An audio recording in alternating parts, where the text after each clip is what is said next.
আমি আমার জীবনসঙ্গী হিসাবে এমন একটা ছেলেকে চাই যে কিনা আমাকে জিমিনের মতো নতুন করে বাঁচার স্বপ্ন দেখাবে। আমি এমন একটা ছেলেকে চাই যে কিনা জাংকুকের মতো আমার প্রতি আসক্ত থাকবে। আমার এমন একটা ছেলেকে চাই যে কিনা সুগার মতো লয়াল থাকবে। এমন একটা ছেলেকে চাই যে কিনা জেহুবের মতো সবসময় আমাকে হাসি খুশি রাখবে। এমন একটা ছেলেকে চাই যে কিনা জিনের মতো নরম স্বভাবের থাকবে। এমন একটা ছেলেকে চাই যে কিনা কিম নামজুনের মতো মেধাবী থাকবে।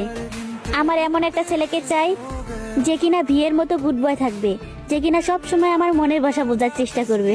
এক কথায় আমি আমার 7 রাজার মতোই জীবন সঙ্গী চাই, যারা আমাকে বুঝবে, যারা আমাকে মন থেকে ভালোবাসবে।